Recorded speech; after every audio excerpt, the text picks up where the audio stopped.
Girl of extreme plastic surgery.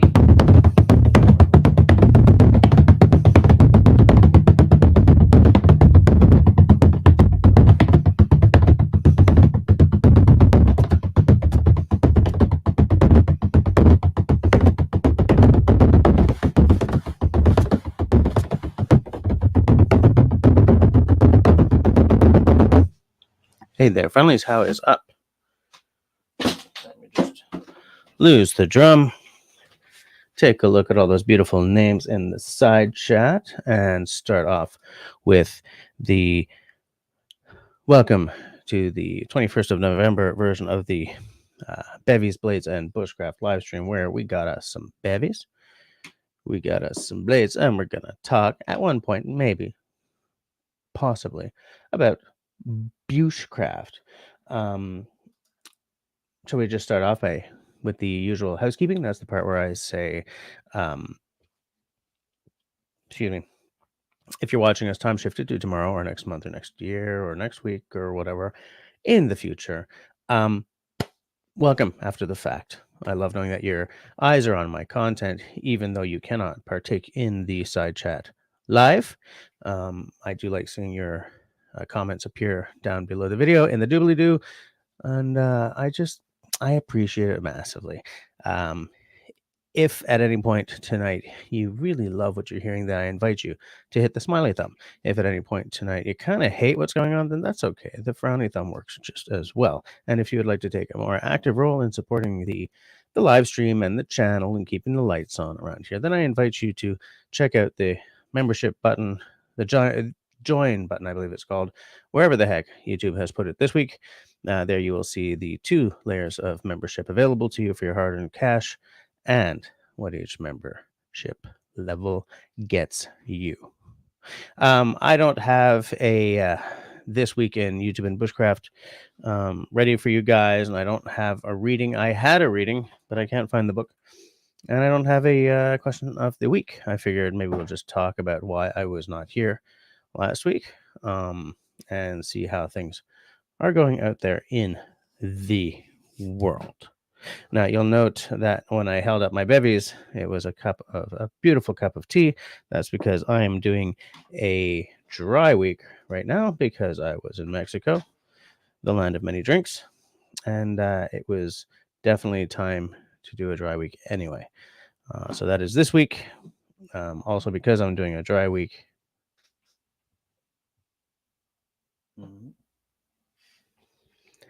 It's okay to have Camille on screen. I'm just going to turn that back. She's sitting down here doing some homework. Usually she's falling asleep while doing her homework in her bed, but in basketball this evening, she got clobbered by a ball so hard that her vision pieced out on her, and she had a wicked headache and nausea. So I'm thinking, hey, she called me and said, I think I might have concussion. And I said, well, then in that case, you're staying near me just in case. So if at any point tonight everything gets interrupted, it's not because I want to leave. It's because my daughter has decided to collapse or something similarly dramatic. So without any further you may hear little things because she's doing some homework in the background there. The one beautiful thing about basketball is that she does get home stankin' late. So you want to come and wave to everyone? OG channel members will definitely recognize this face if she comes over, if she doesn't fall over my drum. She can't hear you guys, but say hi. Hello. Okay, go back to your homework. So who do we have with us? I sort of said I tapped out highs to people who were on before I was. I'm just going to pop back and see what's up. I'm going to move over so that you guys can't see the epic pile of children's toys behind me. There we go. So yeah, Country Boys said, I hope your trip wasn't all work and no play. It was a healthy mix of both. There were some very interesting things that happened in Mexico, which I will tell you all about. Why is my mic continuing to Stay the heck over here, damn it. Okay, bye. All right, I'll just move over. It's because I'm usually sort of more like this. This because I moved the camera to show you guys my lovely daughter. Now I'm all for clumps here. I'm so lovely. Yeah, you're lovely, lovely. Yeah. Is this where I usually sit? Man, this is all weird. I'm gonna stop worrying about this because I don't want to give anyone motion sickness. So, so who did we have? Right off the bat, we had Country Boy Trapped in the City, who, by the way, is a channel hero. Please note the icon. And we had Peanut Trucker in early, who is home tonight. Peanut, man. Chris, it's cool that you're home. You on a well-deserved break from driving across the country and driving across the country and driving again across the country. SV Raven Flintlock in the house. Can't officially join until 9:30ish, he said. I forgot to put that up on screen. That's all right, Jim. We'll speak to you soon. Or, I mean, I guess you can hear no matter what. Here's a bunch of me saying hi to people, so let's skip across that. That's boring. Yeah, there we go. Hope the trip wasn't all work and no play. No, it definitely was not. There was some play. Destiny in the house, saying hi to all. Saying hi to one and all. We got Marcus. Oh, okay. Marcus is not hanging with us because he has to go to bed early and he has to get up early, so that's all right. In absentia, Marcus. I hope you're doing well tonight, and I hope the weather is treating you proper. Like we got Grace saying hi to everyone. Nice to see Grace's name in the side chat. Do love to see that name there. Yes, Marcus is saying unfortunately he has to be up and out at 4. So he needs to get some sleep. Marcus, if you're watching us time shifted, I hope that you're getting up at 4 to go on a hunting trip or something. Otherwise, that's a major drag. There's just a bunch of me blabbing again. Grace was surprised to hear of my trip to Mexico. We will discuss that. And we got Canadian in the house. How's it going, Jerry? Saying buenas noches. Good night to one and all. Christy, also, by the way, a channel hero. Going by the icon. Whoops. I just kicked a piece of my PC off. Hold on one second.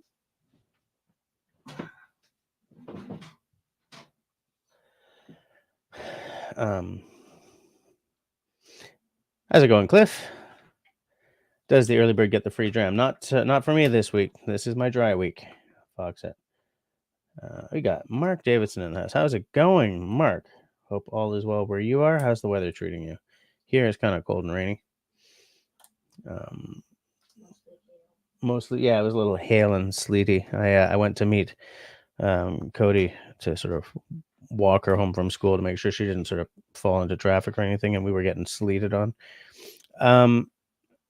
Russell in the house, who was going to cut his hair, but why mess with perfection? That's my philosophy, Russell. Absolutely.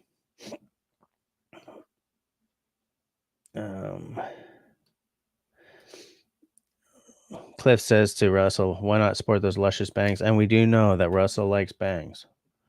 Off-grid Recon, how's it going? How are you doing tonight? I got to stop clicking this pen. It's probably driving you guys crazy. All right. Anyone?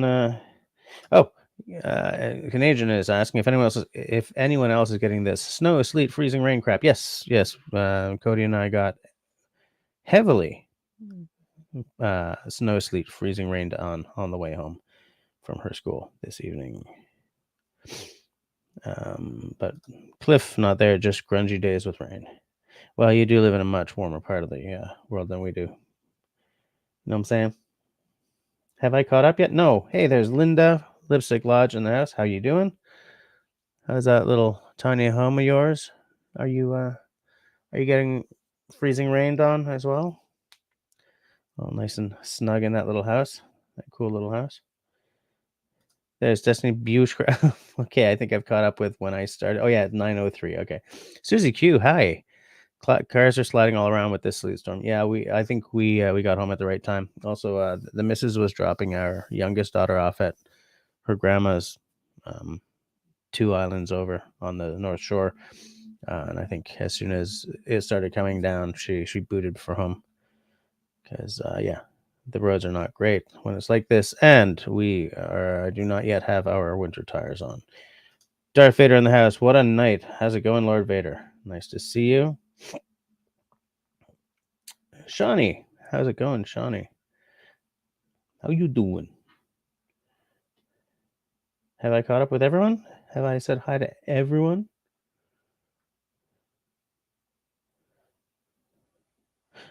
Vader's having tea as well. The long dark tea time of the soul. Longest quest. How's it going, Skip? How you doing? Everyone's just saying hi and being nice. And then there's Country Boy with Dry Week Lame. Thanks, man. Nice to see you got my back. Ian the Web Lord. Hi, Ian. Saying hi. Popping in. Up. And I guess this is the part where I showed Camille because everyone is saying hi, Camille. Everyone's saying hi. I know. Hi. Okay. Shawnee says dry week after Mexico makes sense. Yep. That's for damn sure. Linda is having blueberry tea. Whiskey Harbor. How's it going, Whiskey? How you doing? Have I Russell's asking what happened to dry week from midnight to 9 p.m. next week? Just 3 hours short. No, man, I haven't had a drop in 3 days now. I'm back on the usual beverages next week. Carol, hey, and Carol, by the way, is also a channel hero. Please note the icon. Nice to see channel heroes. Mike with Hike. Can we just pretend that I said that the right way around? Mike. Hike with Mike's in the house. How you doing? It's okay. We're all friends here, right? That's fine. I'm just making sure that I've said hi to everyone. I don't want to miss anyone out. There's Homie Omi. How's it going? That looks like a very festive comment from Homie Omi. He does like Tuesdays, I guess. Boom, boom, boom. Just have I caught up with everything? Yes. Hey, start again. Linda got her winter tires on just in time. That is good to hear. In fact, am I putting my winter tires on tomorrow by any chance? Just let me check something here, because if I'm putting my winter tires on tomorrow, then I got to be up and out early in the morning. Yep. My appointment's at 7 in the a.m. Okay, good to know. Good thing the squeakling is not here. Does that mean you could drive me to school? No, because I'm just going to the bottom of the hill. All right, so sip of tea, and we can either talk about my last week first, or I can ask, did I miss anything big while I was gone? I know Russell is still having a vertigo issue, which sucks. One of my coworkers is also having a vertigo issue. In fact, he had to go and have an X-ray done because his is connected with possible pneumonia and stuff. So it's like, everyone's got the vertigo this week. What's going on? Homie, I'm thinking about a frowny thumb. Oh my God, what? What, homie? What? You're hurting my feelings. You're cutting me deep. You dancing. First you're dancing and then your thumbsing down. Oh, what a night. I have that in my head, man. So, anyone got any news they want to share? Yeah, exactly. Bottom of the hill with all seasons doesn't sound fun with sleet on the road. That's for sure. I'm going to drive slowly because it's right next to where I had the accident last year. Lipstick says, does anyone ever see Stash tea in their stores? I'm looking for their licorice. Next time you walk by the tea aisle, check it out and let me know. Yep, I've seen Stash at our local Provigo, which I guess in the rest of the country is called... Do you remember what Provigo used to be called when it was first opened down there? Loblaws, yes. If you're in Ontario, it's called Loblaws.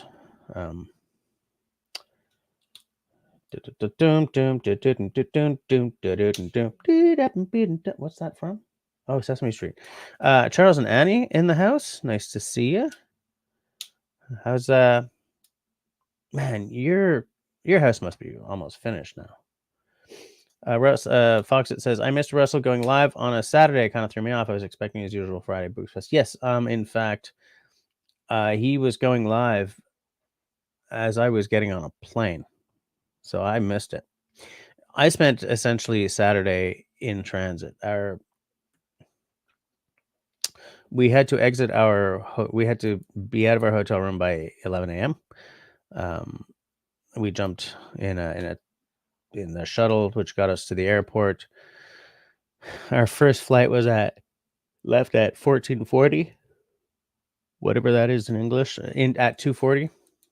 And then we had like a 3-hour layover in Toronto, and we landed in Montreal at almost 1, like 12:30 or 1 kind of thing. I got into bed by about 2:30 because like I walked in and very quietly brought my stuff downstairs, very quietly, like put my CPAP machine upstairs, very quietly, did not wake anyone up. Actually, I almost woke Camille up when I went in to sort of gaze lovingly at my sleeping family and like turn off her light because it was still on. Oh, I did? I just fell back asleep quickly. Okay. And I tell you, Sunday I was zonked. Monday I was a little zonked, But hey, whatevs, right? I was home. I was sleeping in my own bed.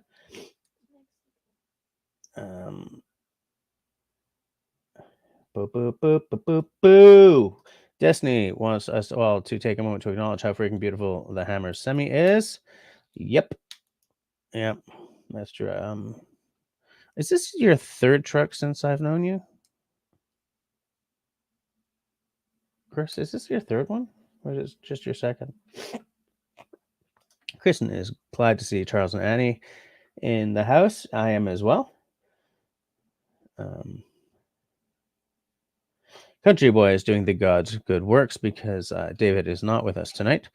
I do not know if I'm not going to talk about why he's not here. I think it's not my news to share. But he says 26 people and hey, I didn't get that out right. 26 people watching and only 19 thumbs up. Come on, people, he says. Yeah. Hike with Mike bringing me up on the news. Canadian had a new video with a song that is beautiful. I will make sure that I check on that because, man, I didn't watch anything while I was there because I was trying not to lose all of my money in service charges and stuff. Chris loves the shower and the kitchen in his new truck. Destiny is asking, why do I always crave cheese and Earl Grey tea on these lives? That's because cheese and Earl Grey tea makes an absolutely scrumptious pair. Absolutely. Country Boy always craves cheese. That's because Country Boy is a human being with discerning taste. Yeah, good taste. Tea's a good drink, people. Tea is an awesome drink. Charles and Annie almost finished working on a decorative bamboo fence. My dad put in a decorative bamboo fence in his backyard in British Columbia. Chris has just had a barbecue chicken, had barbecue chicken, no cheese. I put in the kind of made you sound like a pig. Sorry about that, dude. It was an accident. Destiny thinks that cheese is life, and I think that Destiny is absolutely right.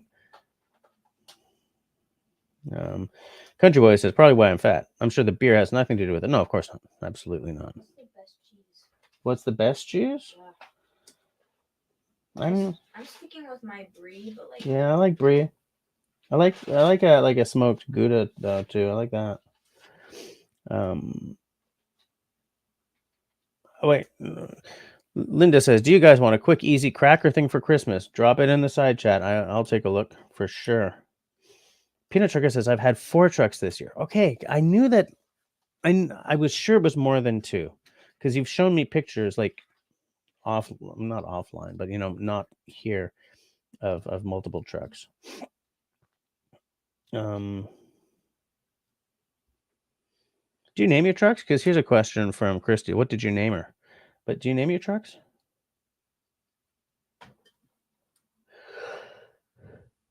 Okay, Lipstick says, put a brick of Philadelphia cream cheese on a plate, dump chili pepper jam on top of it, and eat with crackers. They also have pomegranate flavor. Okay, that's good to know. Hi, good. Mike really liked the song in Canadian's last video. I gotta take a look at that.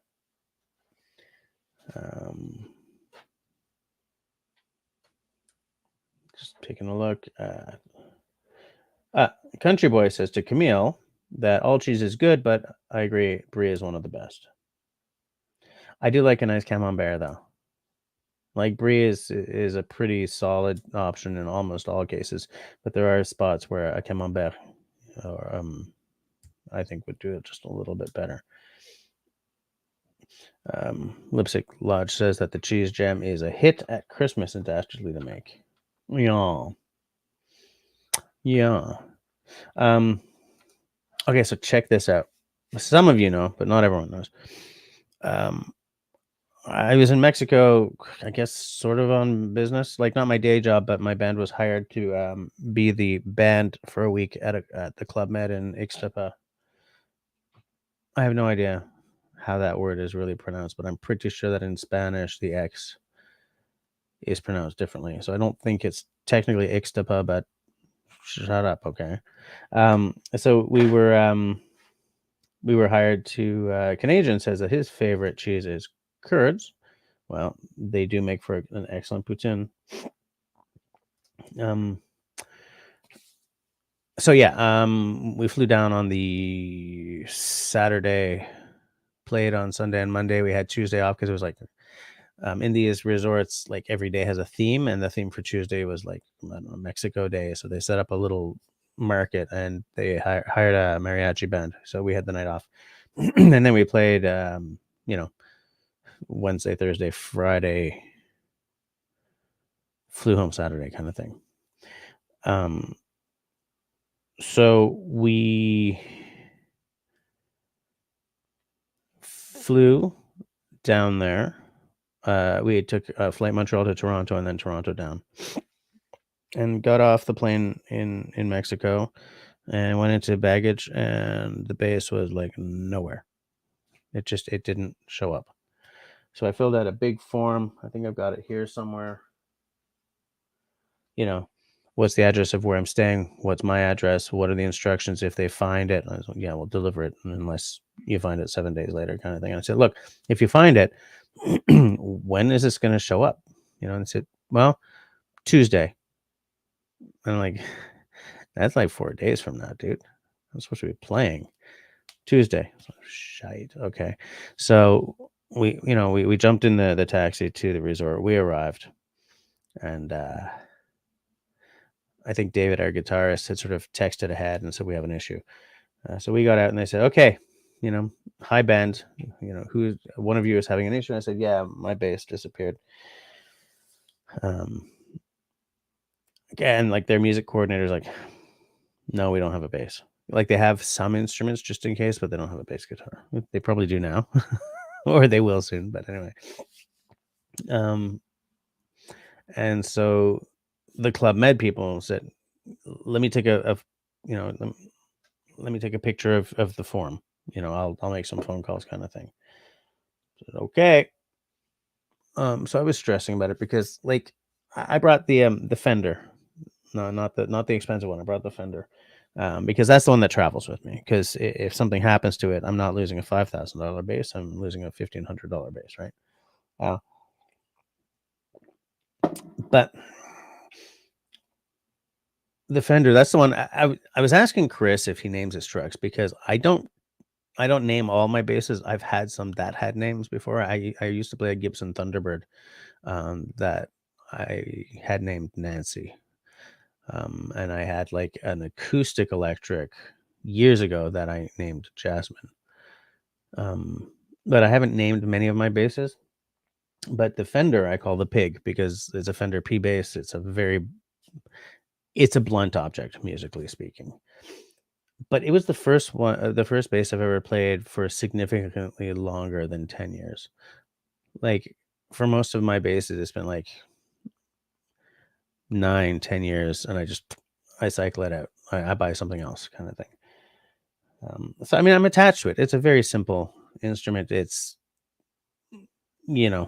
bog standard. There's nothing special about it, but I've had it a long time. I know the story of every ding on it. and I was feeling kind of bummed that, I mean, this is why I bring this one instead of the Sadowski, but I was bummed about it. So I had a very sort of down couple of days. And so on the Sunday, obviously Jesse ain't got no bass.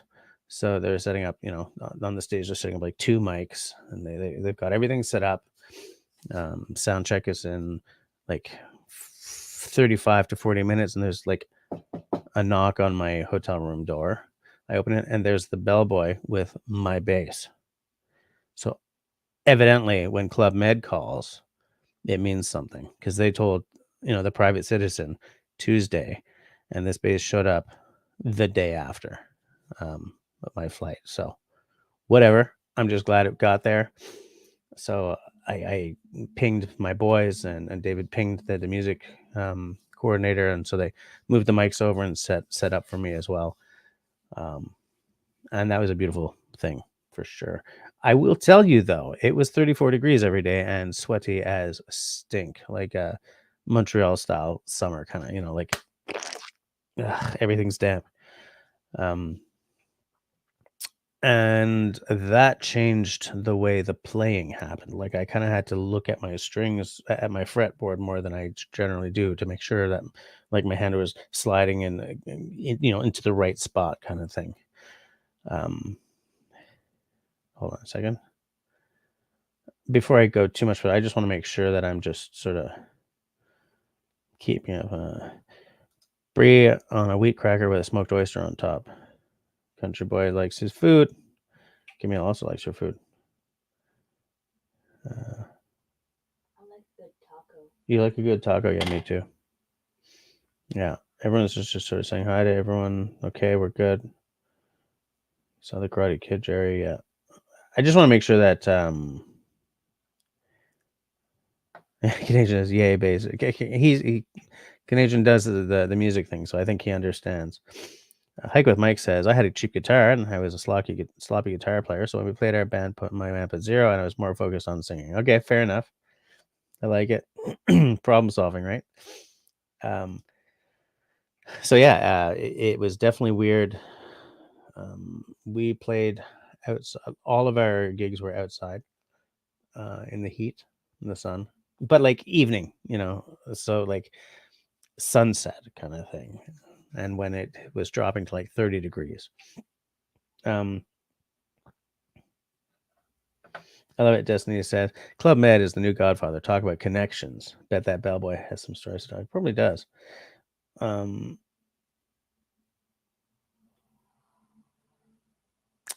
Later. So anyways, we did our gigs. The Thursday night, they have what is called the White Dinner. It was their first time doing it this summer, because it had been like the rainy season and also just too hot.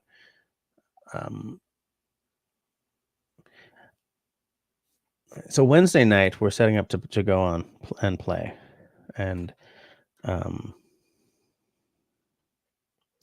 this was a really weird, kind of special, kind of creepy, no, not creepy. This is something I'll probably never experience again. So Wednesday night, we're setting up, and 40% of this place is Quebecois, French Canadian, or French. Okay, easily 40% of the guests there are from back home, or and slightly lesser, but still a lot of from the francophonie, the French-speaking countries. And so we're doing a sound check, and a guy, he's pushing a stroller. He's got his girlfriend with him. They're both looking stricken. He's got a band that is very big in Quebec called Les Cowboy Fringants playing on his phone. He comes up, and he's just like, tears are pouring down his face. And he says, have you guys heard the news? And we're like, no, because he knew that we were Canadian and that 2 of us were Quebecois. And he said that Carl Tremblay, who was the lead singer of that band, had just died. And here's the thing.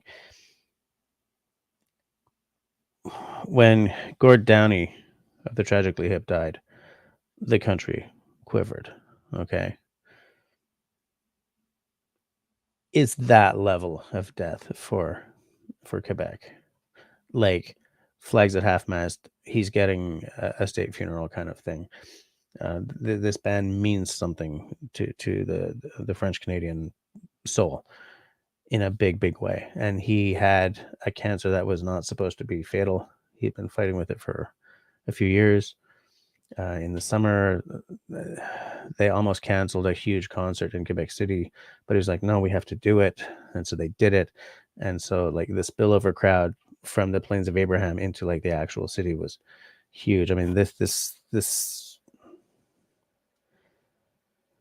going to be really weird not having him around. And so he came up and he told us about this, and it was depressing news. You know, I guess not really surprising in the end, but it kind of felt like it was coming out of left field. So the next night was this white dinner where everyone's dressed all in white, and they've moved all the tables out onto the football field, or I guess soccer field, and they've strung all these like paper lanterns, these white paper lanterns, and the way they have everyone seated is there's one area that's all the Anglophone, the English and you know, other various European languages. Like there was a Dutch family, there was a couple of Germans, but it was mostly English Canadians. There were like 3 Americans in the entire place who didn't work there. And then there was another section that was all the Spanish speaking, you know, Mexico, Spain, you know, Colombia, all those places. And then there was a large section just behind that was all the French speaking guests. And we do a song. We technically do 2 songs by the Des Cowboys Fringants as part of our act. And we had to do that one. And so we said, for this next song, we got some very sad news from Quebec. And so we're dedicating this to our Francophone friends at home and to the band. And so we played this song. It's called Étoile Filante, which is Shooting Star. And this is unforgettable. We're playing this song, and the entire French section, they all just sort of stand up almost as one, and they're clapping and singing and crying and hugging each other. And when we get to the end of the song, and this is the weirdest thing, they suddenly all come forward and like shake our hands like we're the receiving line at a funeral. It took forever. There was like 150 of these people. And the other people have no idea what's going on, because this entire conversation and the song happened in French. And so we, you know, when they went and sat back down, we sort of explained that a very big name in Quebec has died. That's one of his songs, and that the whole province is crying. Essentially, that's what was said. And I don't know. I've never seen that happen before. That song always goes over very well if there's a large Francophone contingent, because it's a great song. But I don't know. Never gonna see that again. And then so Friday we played. Like that was a kind of almost a dinner music set, and then we did something a little jumpier the next night. And we played, like, we're like, okay, we're going to a resort in Mexico, so we kind of have to play Margaritaville, and we have to play like it's 5:00 somewhere, right? Some like just really typical. But we've been playing together for 20 years, so the first time we actually played those songs together was there. Like we had a recording to practice to when we show up, and you know, we have the recording to make sure we're all in the same key, kind of thing. And I'm glad to say that it went rather well every time. So, because like at a pub gig, I'm not really worried about it. It's like, yeah, this is the first time we're playing the song together. If we completely duff, it doesn't matter. It's a pub gig. Everyone's drunk. Everyone's a friendly audience. This is a little more sort of high octane, but it went over well. We did a good job.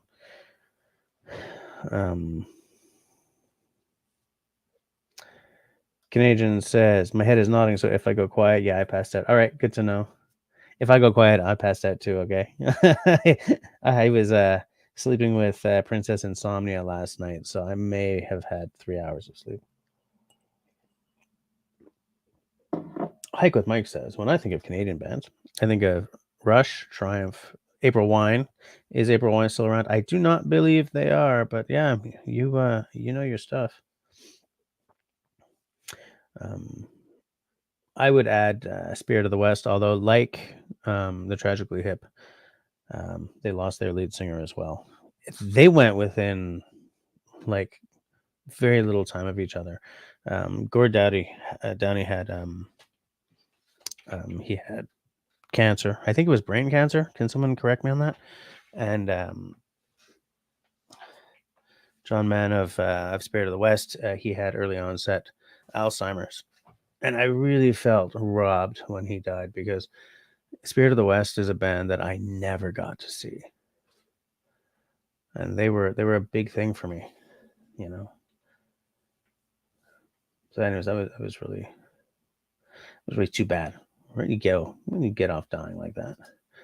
Country Boy says, my son played bass for years, and I bought him several. He loved the Fender PJ. Excuse me, Pretty Fruit was a PJ, and then he decided to want a 5-string. Damn kids. Yeah, okay, so a PJ will have one P pickup and one J pickup. So this is really boring, so I'll make it really fast, but hold on.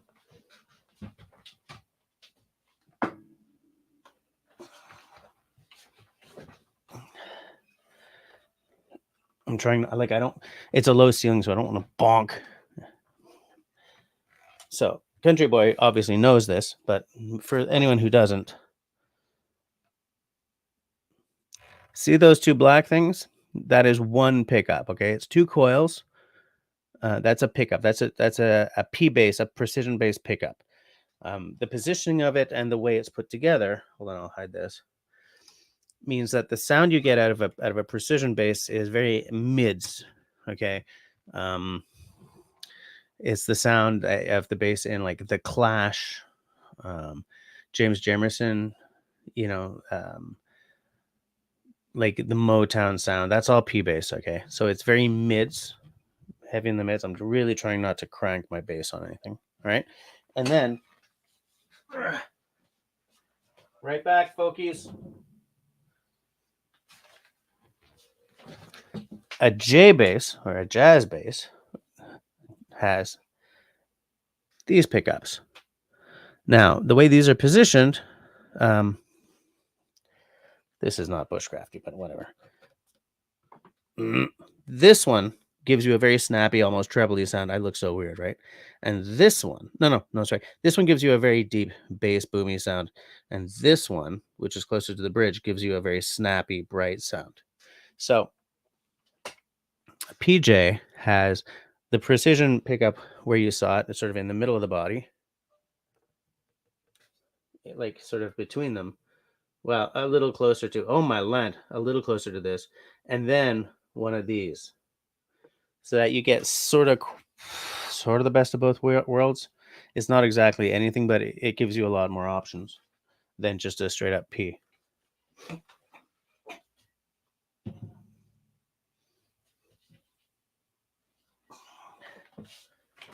I bet you Russell's saying, oh, he just said P.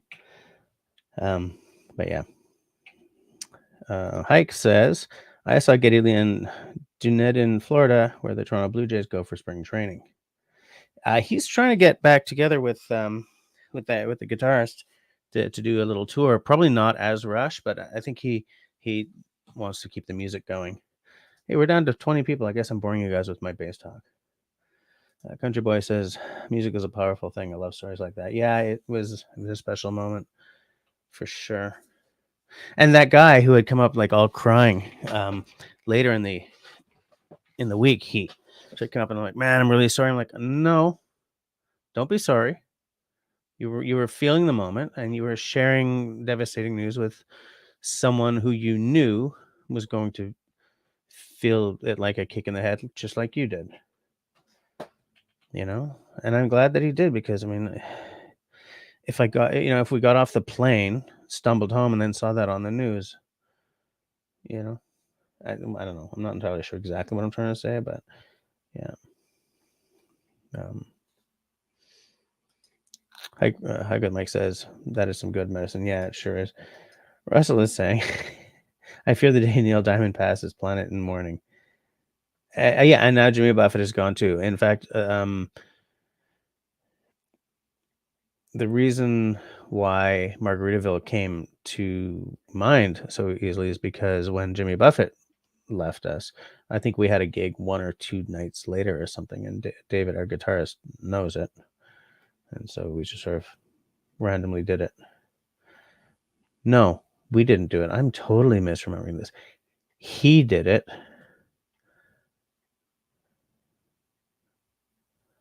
I don't remember. I'm too damn tired. No, it's not that important. I should play some Motley Crue, Kickstart My Heart. Yeah, okay.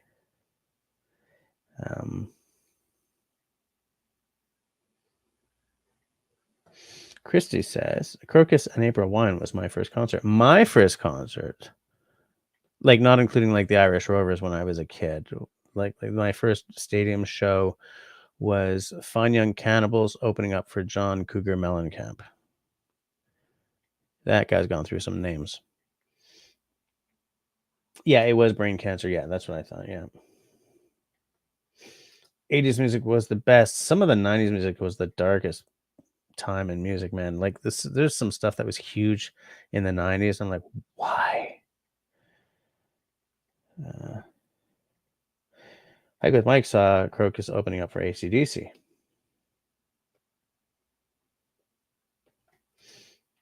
Yeah, Country Boy. It was probably a P-bass shape. Yeah, absolutely. Looks like Jess enjoys playing bass peekaboo. Yeah, that's it. Exactly. He just says nothing like a good P. Well, the thing about the P is that it's so iconic, right? That was the first successful commercially marketed electric bass. The sound is there from practically the beginning of electric music. Even Trujillo, who plays with, nope, that's a J bass. Never mind. But like flat wound strings, you sound like James Jamerson. Well, nobody sounds like James Jamerson, but I mean, that's the Motown sound. Then there's Sting, but he plays an older P bass. That's when they had like a one piece pickup, but because of where it's positioned and everything, it's got the P bass voice to it. I've already mentioned the Clash. It's just like it's everywhere. It's still everywhere.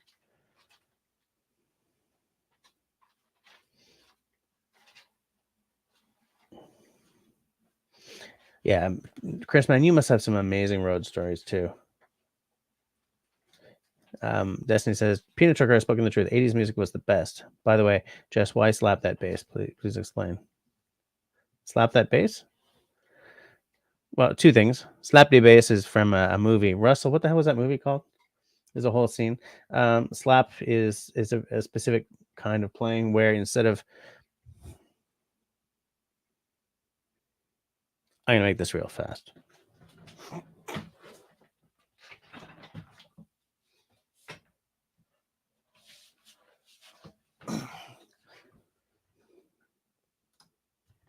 So, the way you usually play bass is 2 fingers.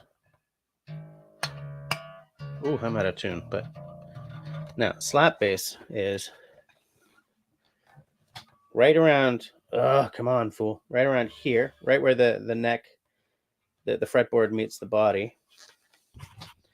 Hold on. I gotta adjust. This is not what a Bushcraft live stream is about. But anyways, so this is a technique that was pioneered by Larry Graham because they didn't have a drummer, and so he was trying to get a percussive sound. Okay. Although stand-up bass players have a kind of slapping as well. I'm just trying to get this so that you can see. There we go. So with slap bass on the lower strings, you're hitting it with your thumb, and you got to mute it, right, to get that snappy sort of sound. And then on the more trebly strings, you pop it. You sort of pull it up.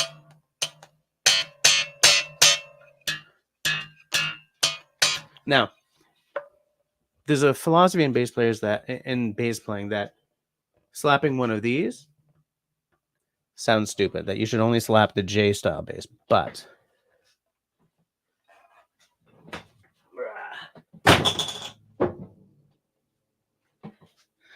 anyone who has heard "Forget Me Nots" by Russian, whatever first name is, which was sampled in Men in Black, knows that a slapped P bass can sound really good. So that's what slapping the bass is. ELO, a nice choice. Never saw ELO. Yeah, there's a bunch of like bucket list bands that I've never gotten to see. Okay, so Jim is driving home. Got a half-hour drive instead of an hour and a half. I like that. That sounds good. Chris's first concert was Hank Williams Jr. Amazing. Here's an iconic name. Hike with Mike's favorite Canadian CD is Alanis Morissette's Jagged Little Pill. She that was her reinventing herself, because her first foray into the music industry was very, very poppy. You know, sort of playing shopping malls and stuff.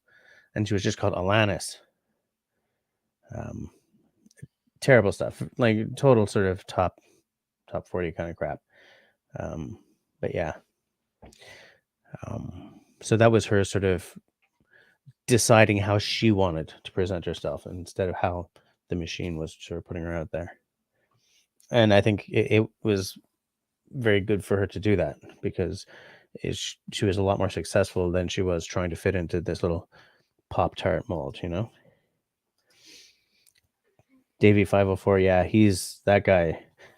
That guy's a slapper extraordinaire.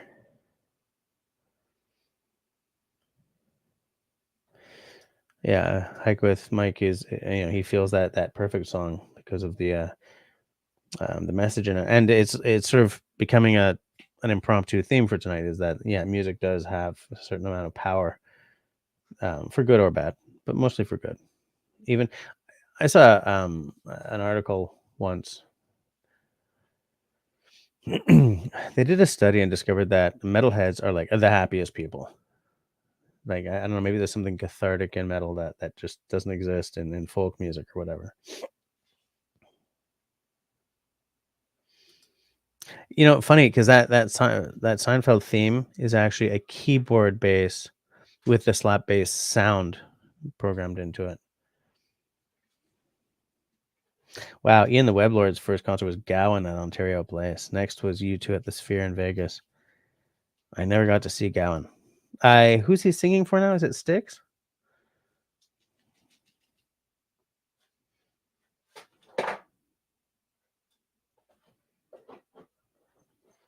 Hike with Mike is a metalhead, so he has that going for him. Nice.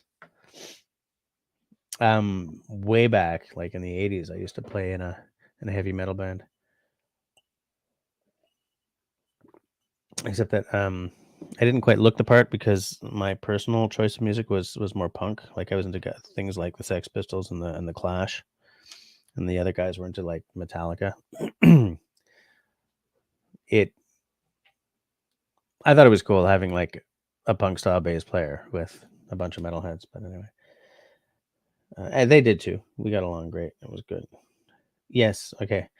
He does play with Styx now. Yeah. These moonlight desires haunt me.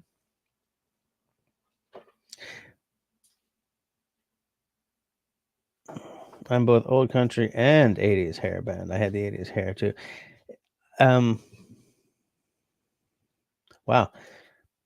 Jim's first concert was The Alarm, The Pretenders, and Stevie Ray Vaughan. I would have liked to have seen The Pretenders.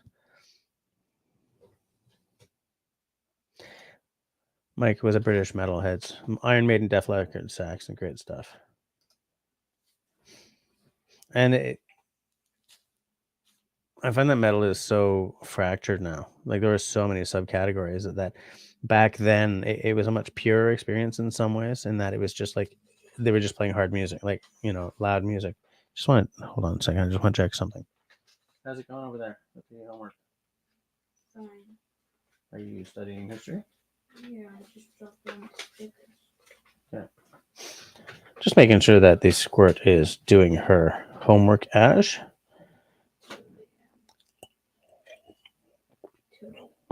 Are you lying? No. You're totally lying. Do your homework. I'm joking. I never lie. I don't know if you guys hear the BS that's coming from that side of the room, but it's just horrible. I would never. It's garbage, like it's bratty. I'm doing homework. It's despicable. Is what it is. It's very. You know what? It's despicable. Under the pile of things that are on top of it. Hike with Mike is a history teacher. Does she need some help? Yeah. How's your history of Quebec and Canada? Oh no, you're not doing Quebec in Canada. You're doing Neolithic and Paleolithic, right? Jim says my favorite group out of those three was the Alarm, and they warmed up for Steve Ray Vaughan, who warmed up for the Pretenders.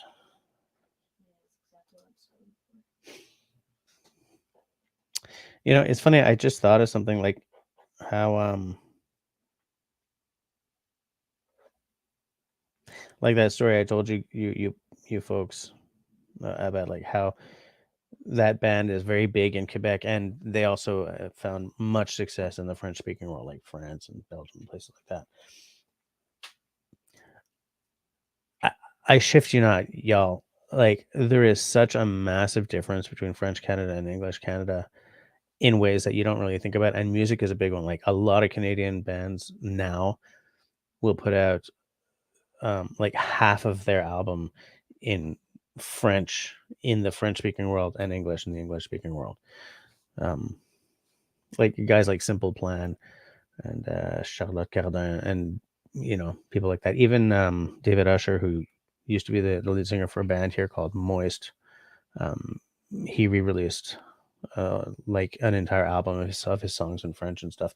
And like it's so big that do you guys know that old song by Frankie Valli and the Four Seasons, "Oh What a Night"? Because this song has been in my head all day.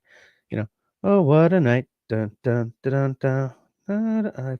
What the hell are the lyrics? I don't remember them. But you know, I don't know how old it was. Was it 60s maybe? I don't know. I did not know that song existed in French because even though my family's French Canadian, we were anglicized by a grandfather who, you know, in the name of opportunity. I didn't know that song existed in French, and my wife did not know that song existed in English. Because in French, it's "cette soirée-là," you know, same sort of same music, just different singers, different language. And it's a funny thing. Like when you're listening to certain songs. Yeah, she's homeworking. Are you almost finished now? Just reading over my notes. Just reading over your notes. Okay. I don't remember where I was.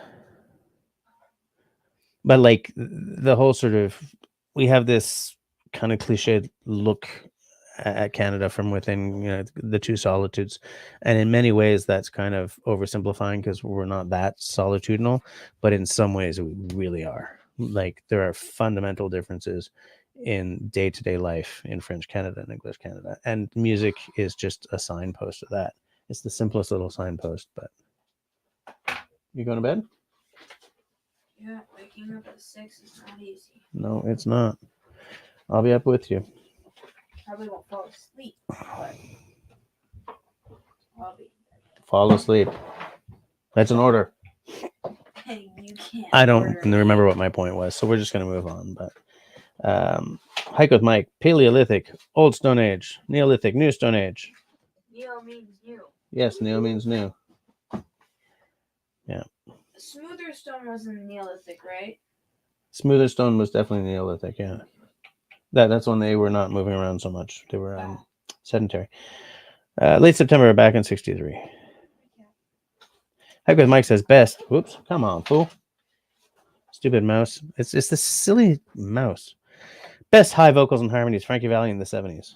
Yeah, absolutely. So it was in the 70s? Yeah. That's like 99 Red Balloons. Yeah. That's a good story, Russell. because that song was in German, and they were a European band, right? And then as a European band, no interest in American success, as is true of many successful European or like Australasian bands. And just by accident, it started getting played, excuse me, airplay on American radio. And so I don't know, an A&R guy or the record company decided that they needed an English version of the song. And the band hates the English version because when it was rewritten in English, a lot of the meanings are really different, like really different. The German song is very kind of ambivalent and yet kind of nebulous in its meaning. Whereas the English lyrics are really kind of blunt in comparison. But yeah, good night, kiddo. Goodbye, everyone. Oh, Camille says goodbye to everyone. You gonna come and wave? By the way, this is not my special mug, but That's not your special mug. Good night, kiddo. See you in the morning. maybe or maybe not. Hey, You never know. you have to live. You can't succumb. Who said I won't hide? Because when I don't go to school. Russell says good night. I have my evil ways. Yeah. They say good night. Good night. Let's crack open the beer. Just kidding. Oh yeah, it's 2 minutes to 10. 2 minutes to 10. So yeah, anyways, that was just my train of thought is like totally gone. It was going to be hilarious and important. It was going to be a seminal experience for all of you, especially Russell. Seminal Russell. Do you know? Yes. Russell's like, I do not think you know what that word means. I do not think that word means what you think it means. Anyways, I'm glad to be sort of back in my own, surrounded by my own stuff. Last night, so you guys know that I downloaded this game, Starfield. Actually, Russell gifted me the game, so I installed it. It crashed the crap out of my PC to the point where it started kind of. There was corruption starting in the file system. So yesterday evening, how many of you guys remember my Hackintosh experiment? I'm going to make that into a poll so that I can say I had a poll in tonight's episode. You know, I'm being all, oh, I hid the chat. I didn't mean to hide the chat. That was the wrong button. Damn it, Jess. I'm gonna have a poll. Where's my poll? Start a poll. YouTube has changed the interface on us again. Do you remember September?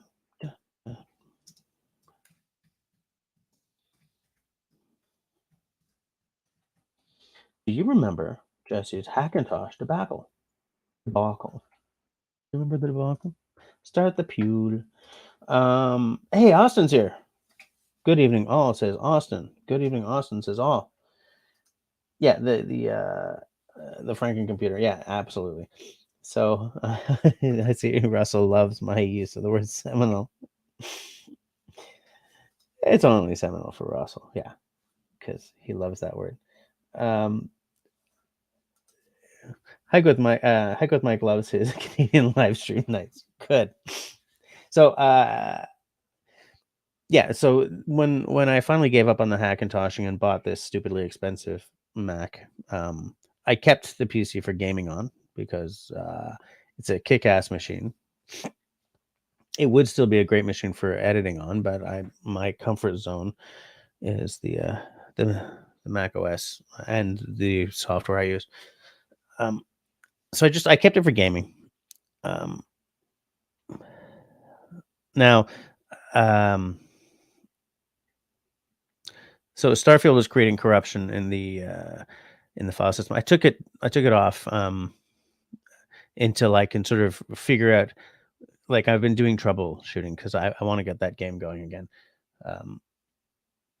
And so last night I was like, you know what? I have an evening not completely taken up with family stuff, so I popped the case open, removed these 3 Mac. This was my Mac RAID system,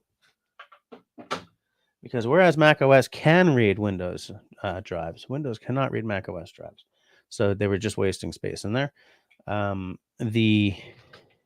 Which left in there, I have 3 SSD. 2 SSDs and something called a NAND drive, which is a hard drive that just looks like a huge stick of RAM. So what I did was I reinstalled Windows on the stick of RAM drive, and I erased the Mac formatted SSD that had my Mac OS system. That was my Mac OS system disk. Turned that into a files disk, which is where my games library now is. And I'm rebuilding Windows on this NAND drive or whatever it's called. And once I'm finished with that, I'm going to erase my Windows, the Windows system SSD. Oh, God. Just so bad at talking. But you know what I'm saying. So I did that. In doing that, I killed my Bluetooth. So I will remove my Bluetooth adapter. And I bought a little dongle off of Amazon. It'll arrive tomorrow because they're cheap as chips.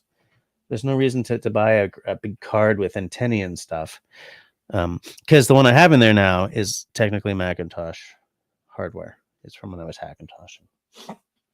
Anyway, so I'm setting it up, reinstalled everything, clean file system, so that I'm going to try Starfield again and make sure that it's not, because I'm not putting any of the stuff that I used to have back on there. I may put DaVinci Resolve back on just in case, or like Russell, what the hell's the name of the OBS app that we both use for our occasional, well, in my case, occasional live streams where I don't have a guest and you're always Streamlabs? I may put that back on, but for now, if I just have the games on it, I'll see how it goes.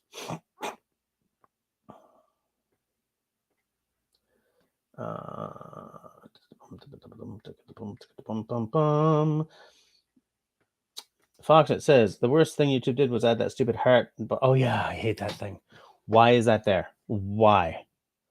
I can't see the very end of the last line of dialogue, of chat. I can't. I hate that's there. I mean, why not add it to, like, in the side chat right now? I have the chat field with a little, to add emoji in it, and then I have, the super chat button, and then there's the thing for engage with your audience, right? That's where you add a poll or whatever.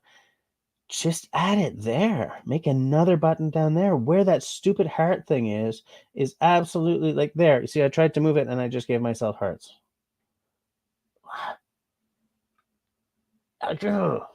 Anyway. Fox, it's because you can select between, like, heart, 100, or that little party thing that I just accidentally gave myself. Are you guys seeing this? Anyway. Russell says we need to do some gaming. Yeah, well, now that I'm getting it set up, because what I did was, the reason I wanted to move my file system over. God, I'm so boring. Quickly, the reason I wanted to move the file system over was because the way I had it all set up with all these Mac disks that the machine couldn't read, plus, like, my file system disk was only 500 gigs, which I would never buy now, but the side panel of my PC is still off because I was messing around with this. I wanted to move that there so that I could have a games library that I could actually have games on without having to uninstall something to put something else on. So that's what I've done. the 1 gig former Mac OS drive, the 1 terabyte former Mac OS drive is now my games library. The 500 gig former Windows system disk will be something. Don't know yet. And the NAND drive is where my operating system is. Hey, how's it going? Marcel's in the house. Nice to see you. I think you were planning, you thought you might do a little live streaming a few days ago, but I didn't see anything happen. I mean, it might have been while I was flying, actually. Did I ever sort the issue with the Elgato app from 2 weeks ago? I just took it off. You know, the only Elgato thing I need is this, right? That's it. And I don't use this when I'm using StreamYard. This is when I'm using Streamlabs, when I do like my editing live streams or whatever. But I don't need anything else Elgato on my computer. So peace out, Elgato. Just seeing who.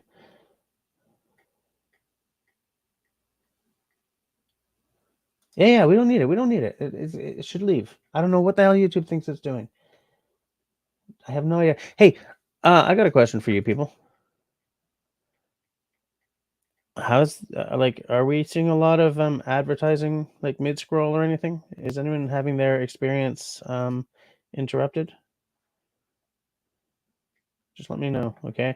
Because I was watching Sean in Alaska's live stream this week, and man, it's just like so many mid scroll ads. It was awful because it's not like it pauses the live stream and then picks it up, right? If you're listening to Sean or me, and suddenly an ad pops it, you lose what he says while the ads are playing. I'm like, this isn't an ideal experience.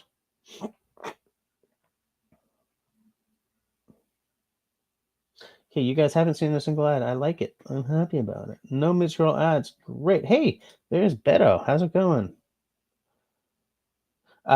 Marcel. Okay, so you didn't go live. Your house is crazy place, most nice. But you think about going live. Okay, I think about going live way more often than I do. I think of doing like little members only. Like I was going to do a members only while I was tearing the PC apart, but I was like,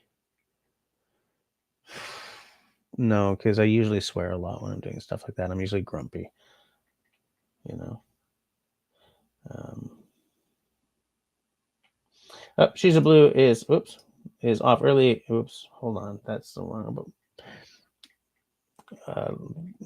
Marcel is saying hi to Russell. That's not what I meant to click on, but hey, there we go.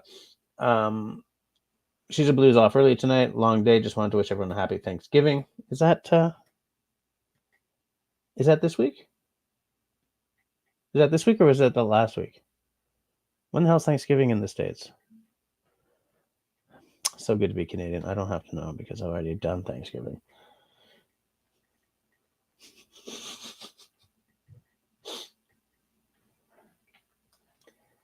There we go.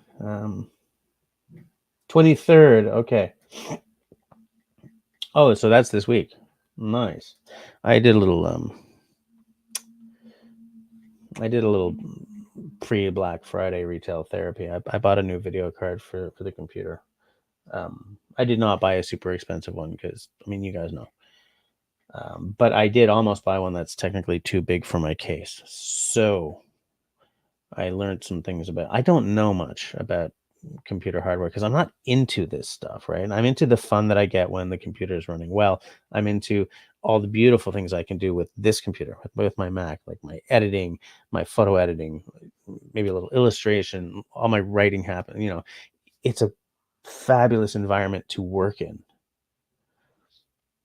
But like, I chose the hard drive size, I chose the RAM size, I chose the speed of the chip, and that's it. I can't open this box, right? And I'm fine with that. The PC takes a lot more knowledge that I have really never been interested in. But having almost bought a video card that's too long for my case, I appreciate the importance of being able of knowing your stuff enough to choose your components without making a fiscal ass of yourself.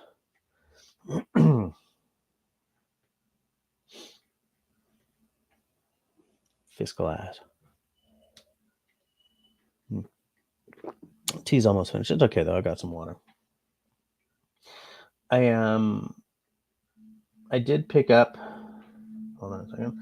Austin's Corner says American Thanksgiving falls on the last Thursday of the last full week in November, not the same day every year. Yeah, ours doesn't. Ours doesn't happen on the same day every year either. We have it's the what's somebody from Kanakistan, correct me. Is it the second?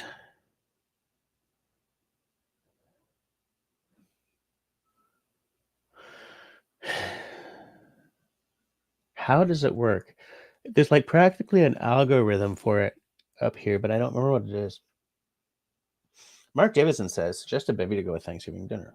Well, hold on. Let me finish my poll because I've already sort of told the story. I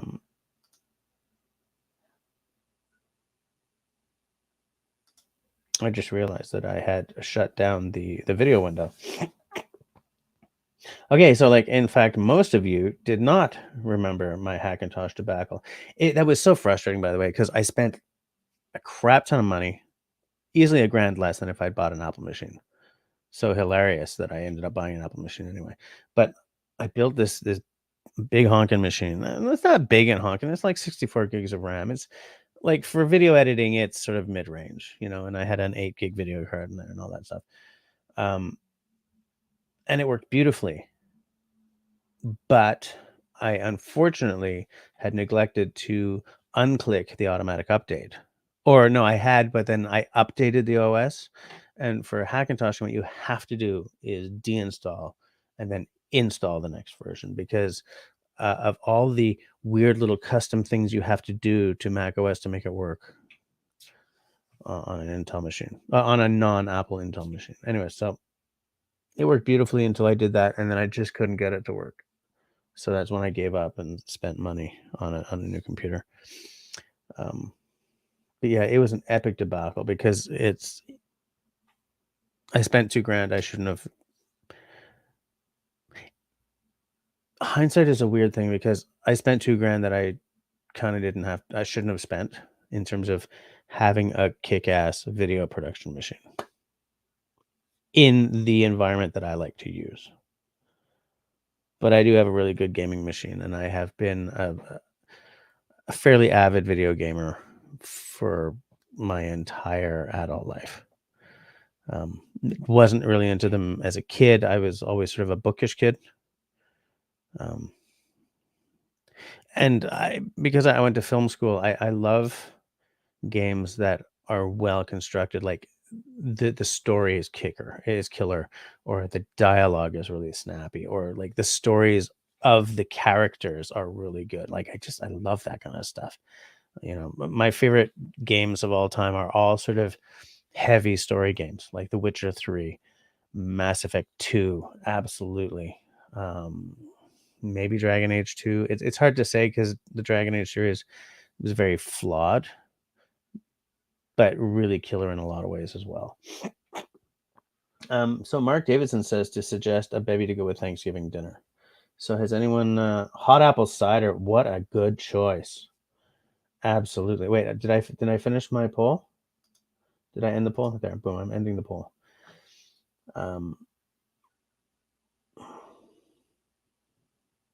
Only 15 people voted? What? But yeah, hot apple cider is excellent. That goes so well with, because I mean, American Thanksgiving foods are very similar to Canadian Thanksgiving foods. We don't have any of that marshmallow crap, and the gravy is never white up here, kind of thing. But I mean, there's a lot of similarities. Pumpkin pie, right? When I make pumpkin pie, I always add maple syrup to my pumpkin puree. And I think that if you haven't done that yet, you do need to give it a try one year. I haven't made a pumpkin pie in a long time. This conversation is getting really stream of consciousness. I was talking about something else. Sean in Alaska, who I was just talking about earlier, is having a nice coffee brown ale while watching tonight. Nice. I am not drinking the beer or the whiskey tonight, Sean. I am on a dry week. I did pick up a bottle of tequila and a bottle of mezcal on my way back from Mexico for making some good cocktails with. I was going to make a nice margarita, but I did I mention that I'm dry weeking?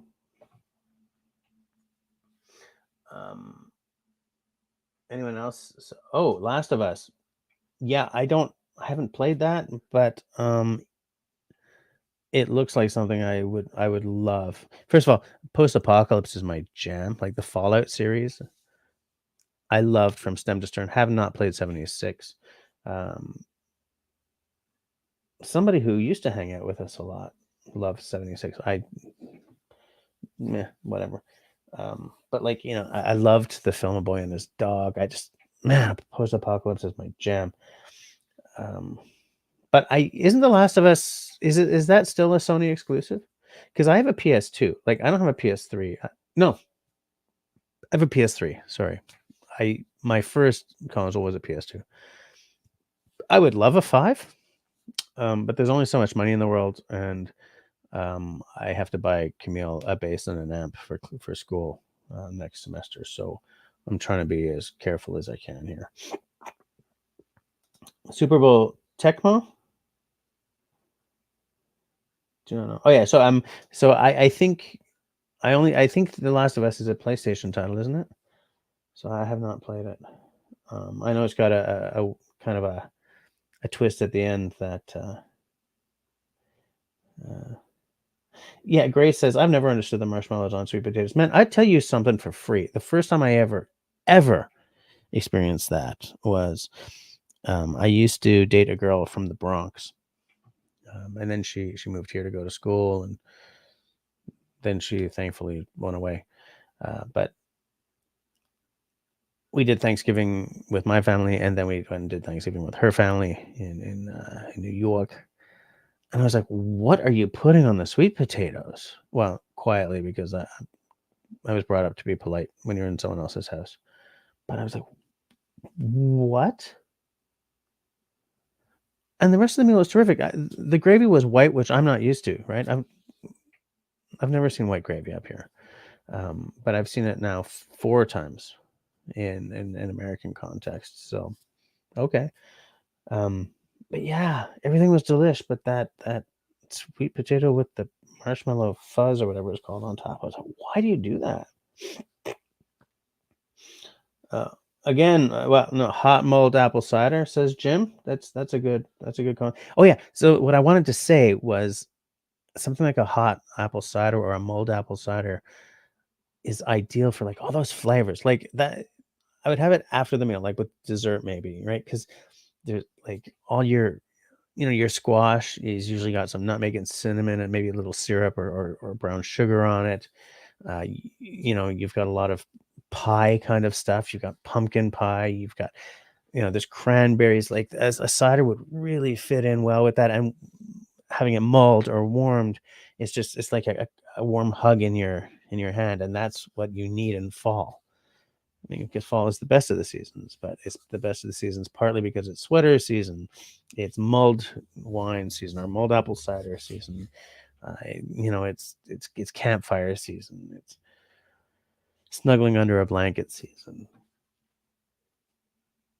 Yeah. Oh, Master of Orion is Sean's go-to game. Going for the classics, I see. Yeah. Marcel now needs to try adding a little maple syrup to pumpkin pie. Yeah, and I don't like throw like a half cup in or anything, right? Like I pour in a little bit, like a 2-second pour kind of thing, because you want to add a little flavor without turning your pie into like a cloyingly sweet confection, you know. Where was I? Jim says we don't eat roast horse for Thanksgiving down here in the States. We don't really eat roast horse for Thanksgiving, but I mean, my family eats horse all the time. We just buy it at the IGA. Now, Quebec, I believe, is the only jurisdiction in North America where horse is a regular food. Like in the States, in most states at least, I do know that it's absolutely illegal. And that's because it's not an industry down there. The um those things that sort of grab cows, those gate things that they step into when you do this, because there isn't a horse industry, they don't have the special horse shaped ones. So what happens when you stick a horse into a cow shaped one? This is why do I know this? Oh, I know why. Um, when the horses start to panic, very often they end up injuring themselves, and it's a way worse way to go. So there's the cruelty factor in horse in the States and like other Canadian provinces, I guess, is much higher. But yeah, horse is delish, man. It's very good for you. It's better for you than it's like bison. It's very low in fat. It's a very lean meat. It's gamey though. It is gamey. It's like deer and moose and stuff like that. It's just got that gaminess. Now I'm hungry. Yeah. Okay. Yeah. So Last of Us is a Sony exclusive. Yeah. If I had a PS5, I would totally. Marcel says we have a PS4. My kids would love to have a PS5. I would love to have a PS5 as well. But aside from the cost factors, the fact that they were unobtainium for so long. Like I finally saw some in the wild, like for the first time, maybe a month and a half ago. You liked Mist? I loved Mist. Mist was something new when it came out. It was for the time. It was beautiful, right? The graphics for the time were amazing. The sound quality was good. The puzzles were hard enough to make you work for it, but not hard enough to make you sweat. It's just the whole idea of like this puzzle game, right? Remember what games were back then? This was something new. And the thing is, Cyan had been doing educational software before, and that sort of showed in the philosophy they brought to Myst. And I thought Myst was great. And then Riven came out, and the graphics were amazing. And then Unu, what? Anyways, they did like 3 or 4 of them.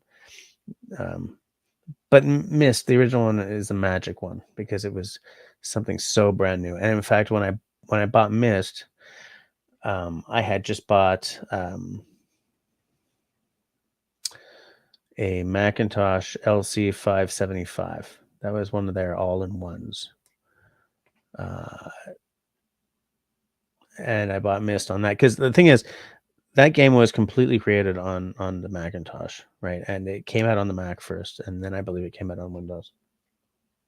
I don't think you can buy the Mac versions anymore at all, but they just remastered the Windows versions. They did a Kickstarter, and I kickstarted it, and the graphics are terrible. Like I don't know what the hell they remastered, but it doesn't look like they did anything. Because when you're playing games of that age on like a 4K monitor, like I'm using here, it does not work. It's blocky, it's fuzzy, it's this, it's that. But man, yeah, those were good games. Those were seminal games. Roussel. Marcel's son got an Oculus instead a while back. I would love, and my wife would love. Somebody recently, like last year, showed me some games on an Oculus, and I blew an hour thinking I blew 10 minutes. I love it. And you like Flying Core Gold, yeah.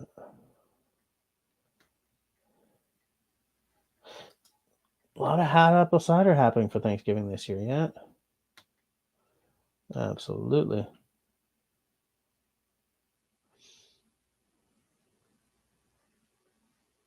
Sean thinks that Stellaris looks fun too. I have a friend who's played that, I believe, or no, am I mixing that up with something else? But that one's like a ship game, right? Country Boy says, I don't think you're allowed to eat horse outside of Quebec. I don't think so either. I think we're the only ones.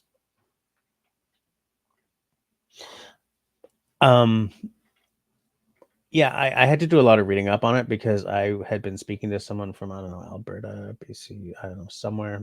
maybe in the States. I just sort of, mentioned that. I'm at IGA, or maybe I was at Provigo. I'm picking up a little bit of horse and a little bit of bison. And what did you just say? And then I don't know if this is on Netflix or where, but um, Henry Rollins did a documentary on it. And where Henry Rollins lives in the States, like horse equals cruelty because of that whole thing I was talking about. And a lot of what was said in that, I think he's also vegetarian, so there was that level as well. But I mean, I really like Henry Rollins, man. I never got to see him as a member of Black Flag, but was it Black Flag? Yeah. But I did get to see him on one of his speaking tours. And that guy can tell stories, man. He's got stories to tell. But yeah, and that documentary was backing up a lot of what I had read. Hey, look, it's delicious stuff, but I mean, if you live in a place where they don't have the proper slaughterhouses, I would absolutely not. No way.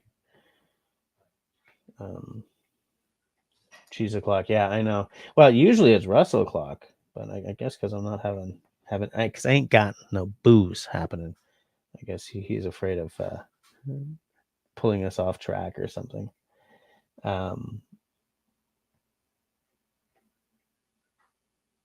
That cabin tour, those cabins we looked at not last week because I was in Mexico, but the week before that was a good time, eh? I love doing that. Jim is picturing dinosaur-shaped horse nuggets. Doesn't go that far. I don't think you really want to bread horse meat. I mean, it's.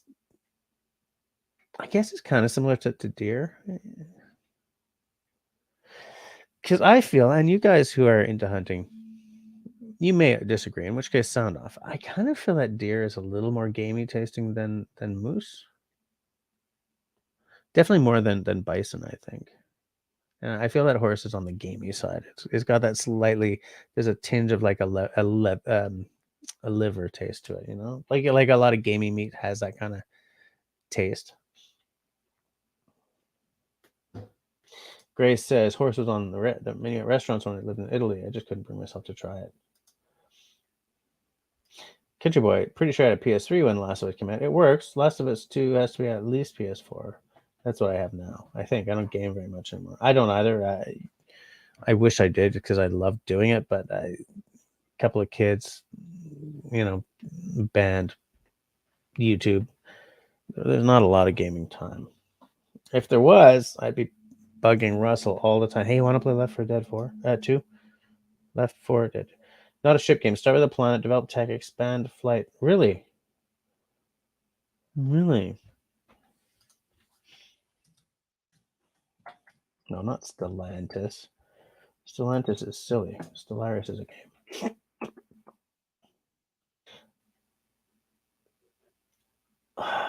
I'm sure that, like, I've never played it, but I have a friend who explore, expand, exploit, exterminate, grand strategy video game developed by Paradox. Good studio and published by Paradox Interactive. In Stellaris, players take control of an interstellar civilization on the galactic stage and are tasked with exploring, colonizing, and managing their region of the galaxy, encountering other civilizations that they can then engage with, diplomacy, trade, or warfare with. 70% off on Steam. Oh, yeah, it came out in 2016. Okay. Oh, yeah, I remember this. I remember when that came out.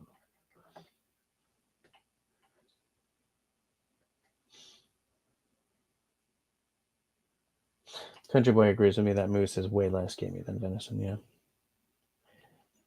Yeah, I miss hunting. I mean, I don't miss, like, the sounds and smells of gutting beasts, but I miss spending like a full week in the woods. That's what I miss. And, eating delicious deer. Yeah. The tea's finished, guys. The tea's finished. What? And I don't have any cheese that is easy to get to. Like, you know how sometimes I have those cheese string things? I don't have any of those. So if I went upstairs to get cheese, it's like I have to open a packet and I have to take a knife and slice the cheese and then put it on a plate. It's just so labor intensive. That's the problem. It's labor intensive. And it's late at night. And I've had a big week so far, with it only being Tuesday. You know, flying home the wee hours of Sunday, being tired all of Sunday, being tired Monday. Today was the first day of a 3-day public servant strike. So the daughter who is in public school had today off. The daughter who had private school was really pissed about it. So I didn't, it was not a stellar work day, but Clem was very cute, and she used my laptop to do work, sitting next to me. She's like, "Okay, we're both gonna work, Daddy." I said, "Okay, we're both gonna work." And then she would like get tired and curl up on my lap. I miss being that young. Just like any time is sleeping time. Destiny says that I need a cheese chute to deliver fromage to the basement. Yeah, and someone to like, yeah, scream up to the missus. Fromage! S'il te plaît, fromage! Ok, ça s'en vient!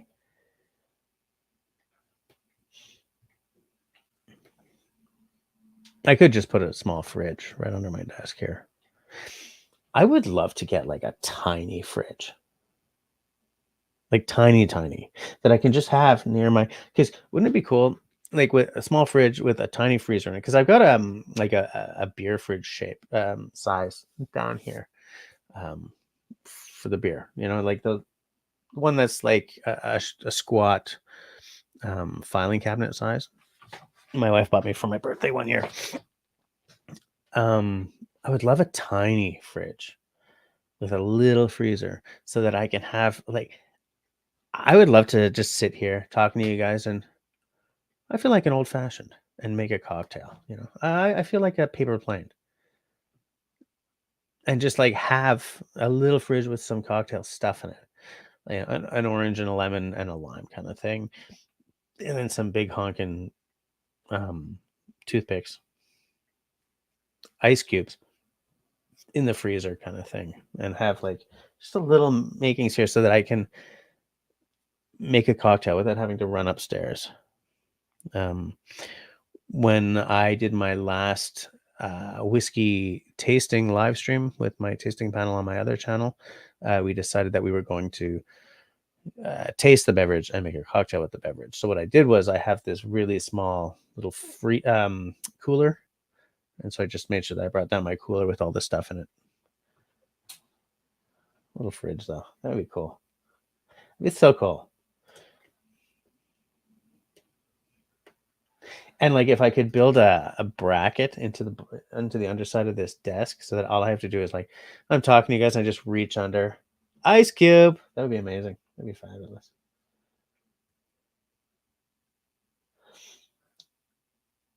We should, we should do a fridge fund.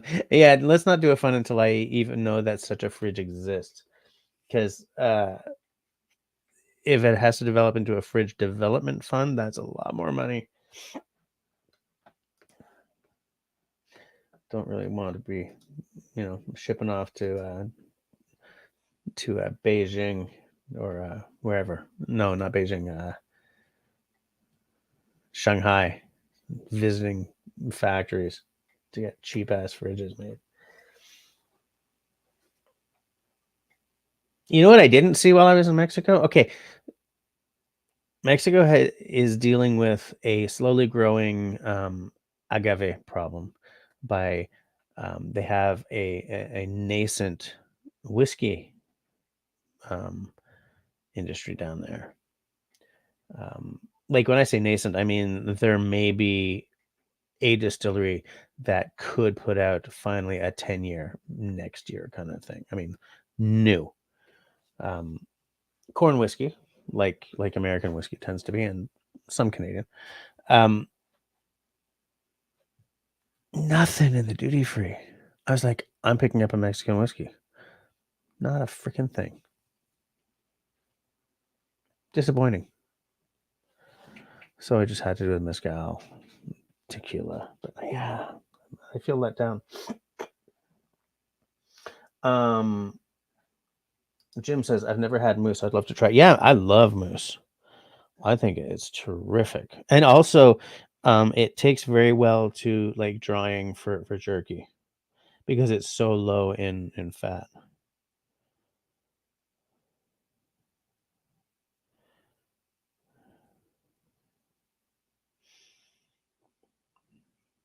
Okay. Sorry. Just Camille was asking for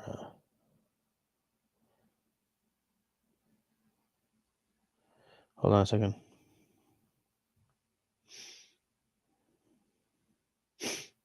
Camille is asking for some screen time. There we go.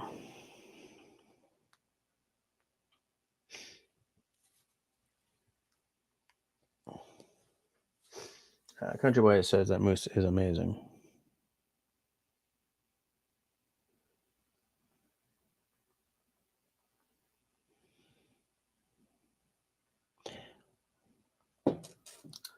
We'll deal with that. Christy thought that Marcel was traveling. Marcel, are you on the road? Are you joining us from the road?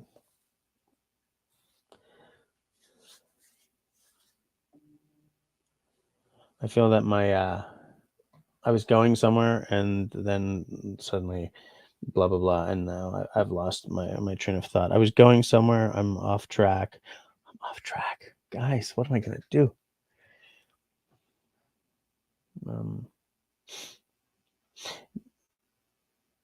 I think, Jim, I don't know about down there, but at least in Quebec, it's illegal to sell it or distribute it. Like, so, in order to get some moose, you have to know someone who hunted it, because you can't just buy it. Like at IGA, I can buy bison because, in Alberta, there are bison farms. I can buy horse because there's horse farms, but gibier, whatever that is, game. I mean, I've been eating the word all night, Jess. What the hell?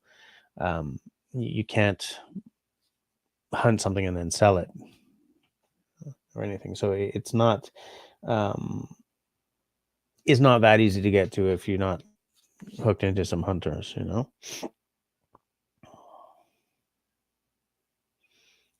Okay, just give me 1 second. Camilla's bugging me. She's bugging me. You know what I'm saying? Take that. Anger.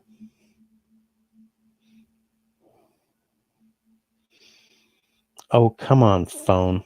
Just work with me, will you? For God's sakes. There we go. She wants a few minutes on the Nintendo Switch to finish up a level.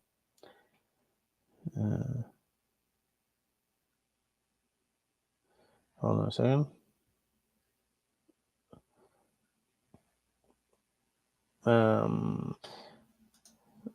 Little Fish says, we were, and then we had a deer 20 minutes into our trip. It was terrifying going in the morning when we pick up our rental. Now, if you guys had a hunting permit, you could have brought that thing home, filled up the freezer. But I am glad that nobody got hurt, because hitting a deer can be fatal. Like if it's one with pins and like the head comes through, very often they'll be like panicking, and whoever's sitting there just gets mulched.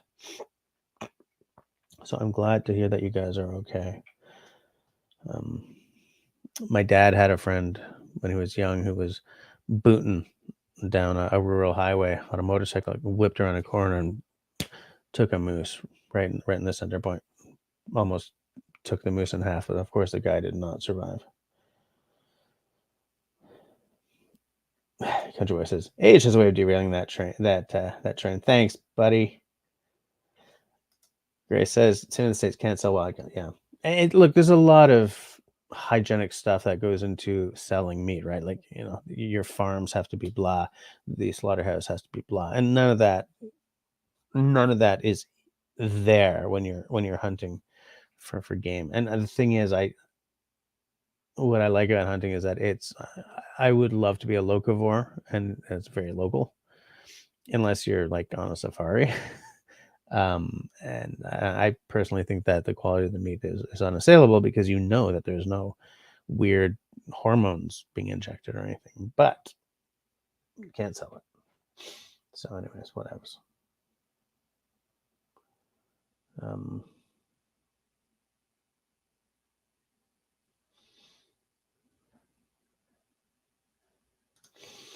no one was hurt except the deer in the front of my car. Okay, glad you were close to home. Yeah, because that could make a big difference. Because if you're out sort of, you know, well away from home and that happened, that gets uncomfortable fast. So I'm glad it ended well for you, if not the deer. Just putting the knife away, because we're probably not going to talk about knives tonight.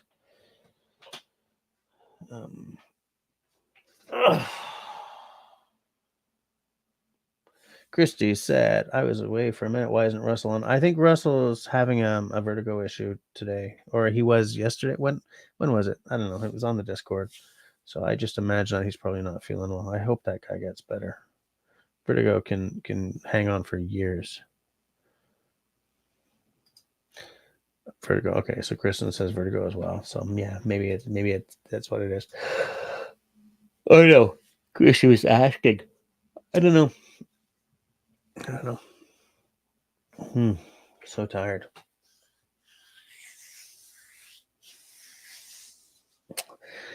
Guess I'm just gonna have to hurry up and win the lottery so I can build myself an off-grid cabin. Except here's the thing: I don't want to pay Elon Musk for my internet access. I don't like that guy anymore. That guy's a Bond villain without the benefit of a bond to put himself up against.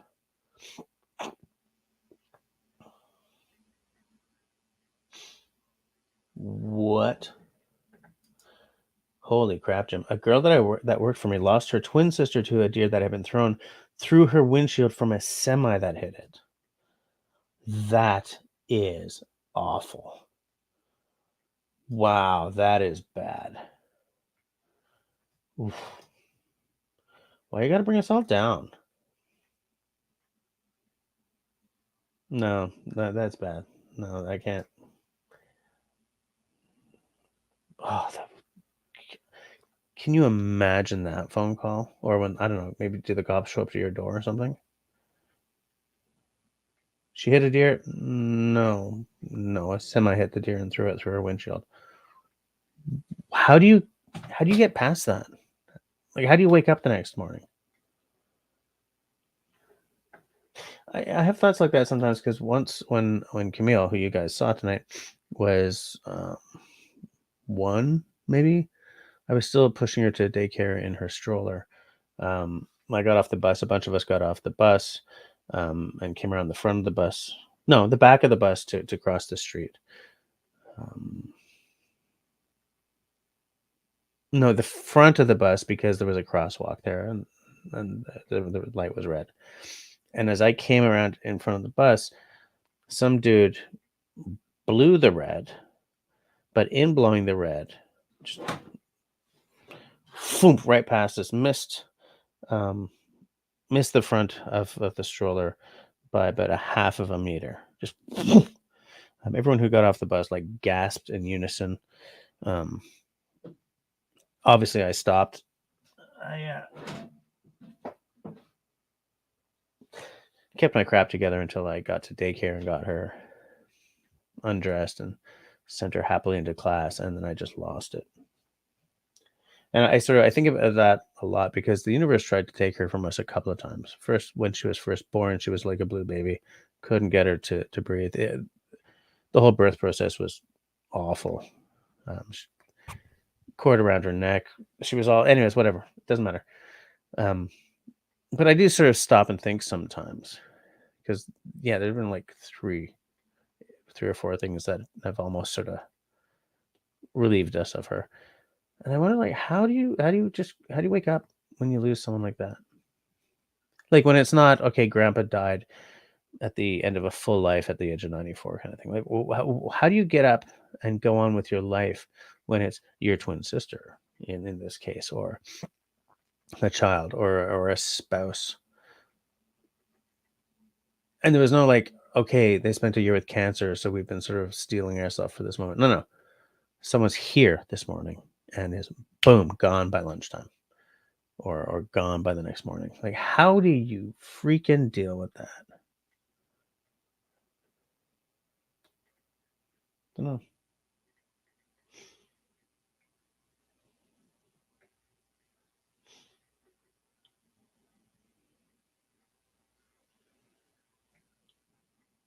Yeah, sounds like a change of short situation. Yeah, just like, you know, yep, decapitated. That is common when the deer comes through.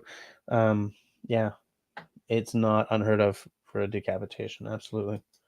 Where do we go? And the kids were in the car with her. Wow, this story is not getting any better, Jim. Holy crap!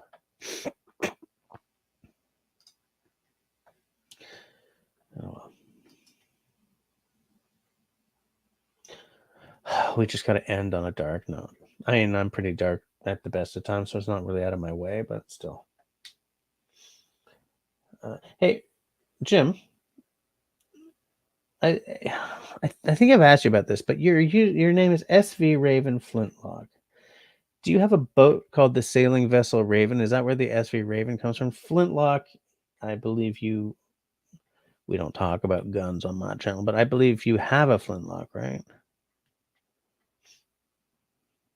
If I was still hunting, I would want to get a muzzle loader of some sort to expand the season. I even had one picked out, but I'm not.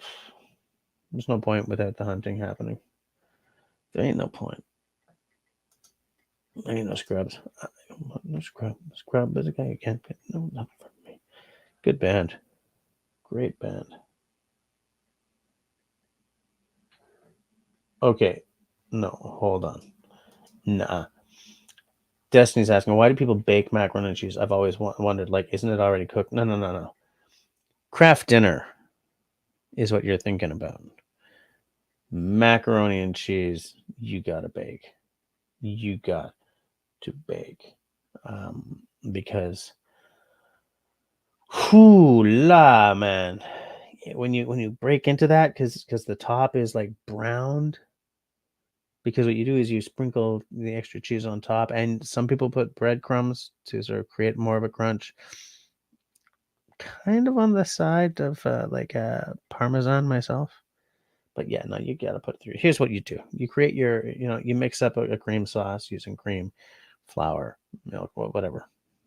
Um, you get it to a thick sauce, and then you add a little bit of cheese at a time to get it thicker. You mix that up with your elbow macaroni or whatever your pasta de choix is, and you just cover it with shredded cheese. Better if you shred your own, because when you buy this pre-shredded stuff, it's coated in powder, which doesn't melt right. You just douse that thing with your shredded cheese. I mean, it's already cooked. You're right. You've already boiled your pasta. You've made a sauce in a pan, in a pot. Throw it in the oven until the top just gets brown and crispy, and then you love life. Love life. Destiny, if you want, I will share my recipe at some point, somehow, or just ping me, I don't know, on email or Instagram or something, and I'll show you my recipe. You got to try it. It will change your relationship with mac and cheese for good.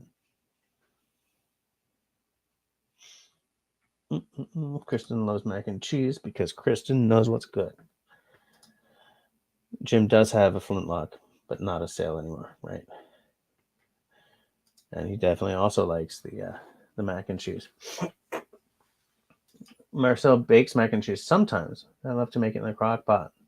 Posting the recipe soon. Yeah, I'm very much a classicist when it comes to mac and cheese. Boil it up, make your sauce, pour it into one of those oven dish things that I have no idea what they're. Is it a casserole dish? Is that what they call it in English? Because in French they call it casserole. In casserole. I don't know if that's masculine or feminine. Too tired. I'm just too tired. Destiny loves the breadcrumbs on the top of the baked mac and cheese. Yeah. Oh, what? Marcel loves to do a crumble of Ritz crackers. That seems a little too like that adds a whole different flavor dimension that I don't know if I would like that. And so when you crunch up the Ritz crackers, do you throw them into a baggie and hit them with a rolling pin? Is that how you do that, or do you just sort of crunch up the bag? I'm curious, Marcel. I want to know.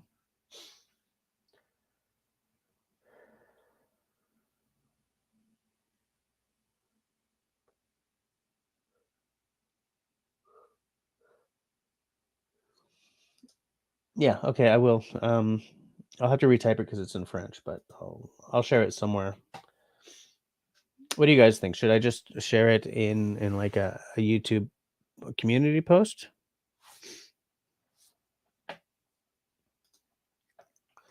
For the last 8 minutes.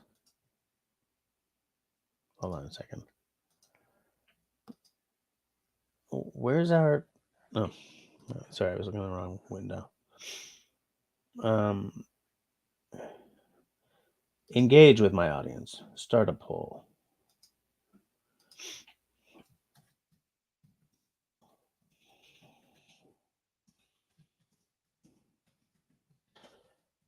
Jesse should share his mac and cheese recipe in YouTube community post on Instagram or Facebook. The book of faces. Instagram or Facebook. Oh my god, with the typos.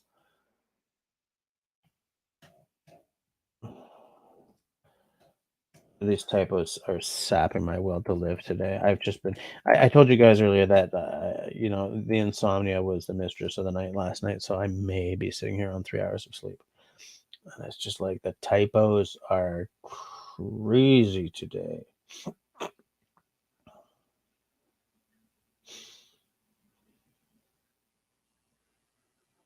Oh, you got... Oh, hold on. You got one of those tiny little food processors? I love those. I used to have one, and I dropped it.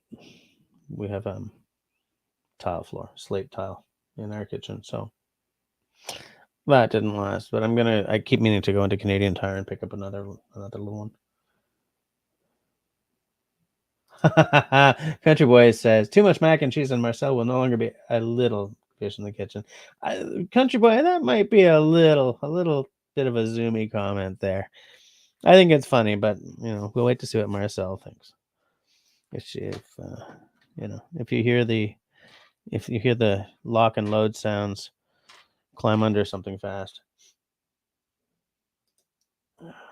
Jim says share to both, because of course we would say something that I hadn't put. I should have put that into the poll.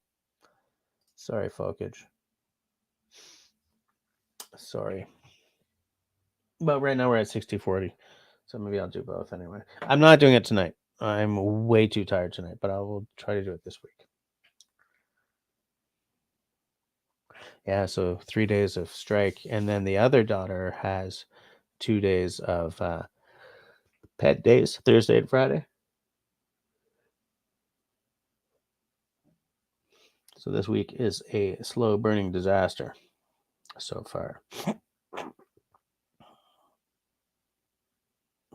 Hold on, I just want to make sure that the family is all doing fine.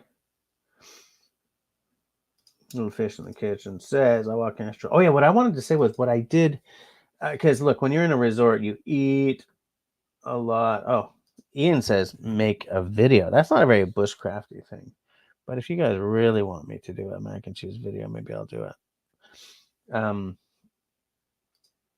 what I did every morning was like it was too hot for me to do many. I was like, I brought my little tripod. I was going to be shooting vid the whole time, and at 34 degrees Celsius, I do nothing. So I went down to the beach for the entire morning, walked into the water up to about here, and just walked the length of the beach for like a couple of hours because I'm getting a walk in, but also there's a lot of resistance. And so I did that to use up to use up calories.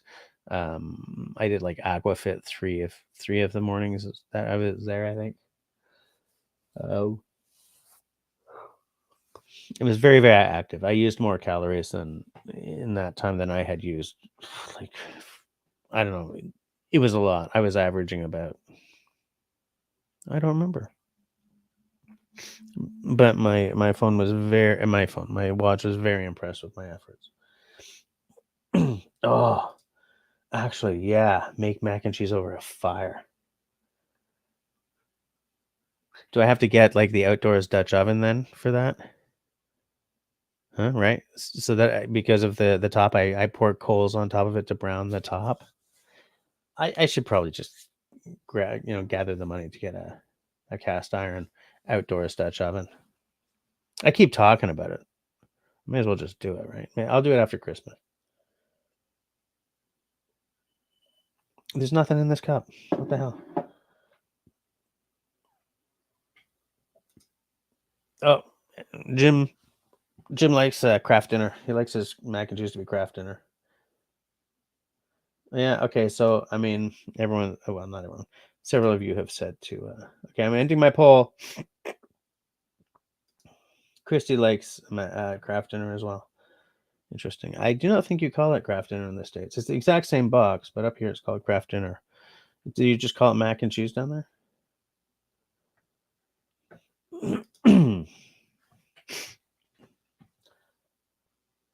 It's 10:58.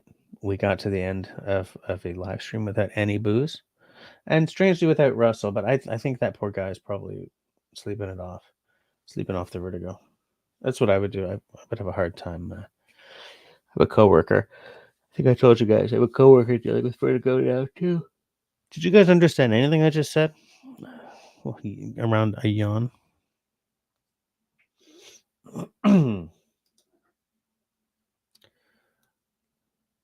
You could probably no, I wouldn't try dehydrating mac and cheese. I don't think that would work. All right, Destiny's out. She says bonsoir. Sorry, I almost coughed. I almost choked there. She says bonsoir tout le monde. Bisous. See you on Friday. Yeah, see you guys on Friday for Bushcraft Destiny. SV Raven, what is craft dinner? It is exactly the same box. Probably the exact same company, obviously. Let me show you. Let me show you. And then we're going to shut her down because it is now 11 o'clock. Shares a screen. Boom. Craft dinner. Hold on. Also now called KD. Whereas in the States, Kraft mac and cheese. Oh, they've changed the box? Because it used to be that the two boxes were identical. It's just the product name was different.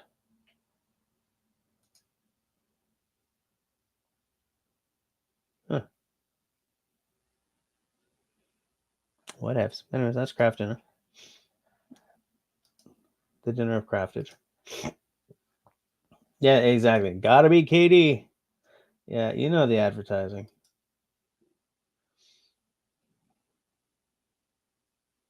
Sleeping with vertigo isn't easy. Yeah, my dad had it for a long time. Rain Dance Bushcraft dinner. Yeah, maybe that's what I'll call it. Okay, we're at 23:01. So I'm gonna shut her down and I'm gonna try to get some sleep for once. What I just said is complete bombast.